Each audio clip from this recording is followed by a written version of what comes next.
Drink this, it will help. Thank you. I thought I was alone. Rest now, I will help you.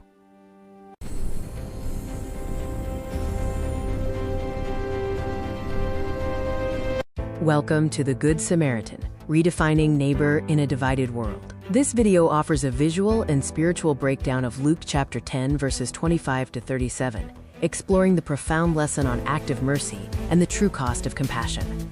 The story begins with an expert in religious law testing Jesus with the ultimate question, "Teacher, what must I do to inherit eternal life?" Jesus pointed him back to the law. Love God with all your heart and love your neighbor as yourself. Seeking a loophole to justify his limited circle of care, the lawyer asked, "And who is my neighbor?" He wasn't looking for an opportunity to love more. He was looking to figure out who he didn't have to love. Jesus began his story with a man traveling the notorious road from Jerusalem to Jericho.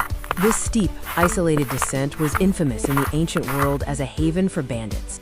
The traveler was ambushed, beaten, stripped of everything, and left for dead on the side of the road. He was utterly powerless. His survival now depended entirely on the mercy of whoever came next. A priest approached. He saw the dying man, deliberately crossed to the other side of the road, and passed by.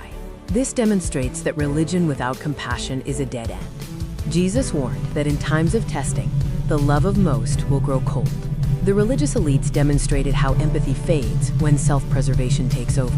Cold love looks like indifference or apathy. Next, a Levite, another respected religious official, arrived.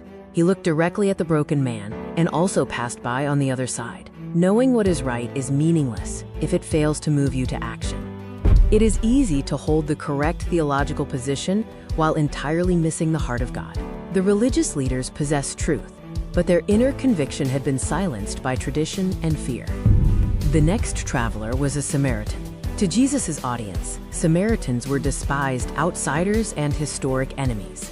Making a Samaritan the hero was an intentional, shocking blow to prejudice. The Samaritan did not see a political enemy, a cultural outsider, or an inconvenience. He saw a human in need. He was moved with pity and stopped his journey to intervene. God's voice often arrives as a strong inner conviction, a gut feeling urging you to do good when logic says to walk away. The religious men let logic rule. The Samaritan let a divine conviction interrupt his plans. True mercy is tangible. It gets its hands dirty. The Samaritan provided immediate, physical care, using oil and wine, bandages, and transport to help the injured man. True compassion is sacrificial. The Samaritan cared for the man through the night. The next day, he paid the innkeeper 2 days' wages and promised to reimburse him for any extra expense. Biblical love is not toxic charity.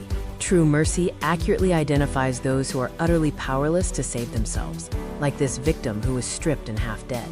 This contrast shows two religions: the religion of rules, seeking self-preservation, and the religion of rescue, driven by compassion.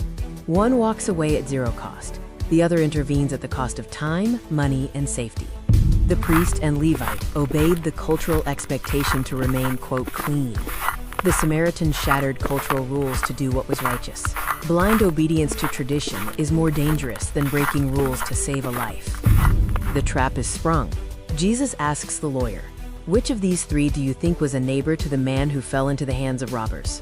The lawyer's original question is inverted. The lawyer replies, "The one who showed him mercy." He is so challenged that he cannot even say the word Samaritan. Titles mean nothing. Action weighs everything. Jesus completely destroys the lawyer's loophole. A neighbor is not defined by geography, shared religion, or social status. A neighbor is simply anyone in need whose path you cross. Jesus' command is simple and profound. Go and do likewise. We are not to judge who is worthy, but simply act in mercy toward anyone in need. Hey everyone, if you're enjoying this, make sure to like and follow and hit subscribe for more great content. Thanks for watching.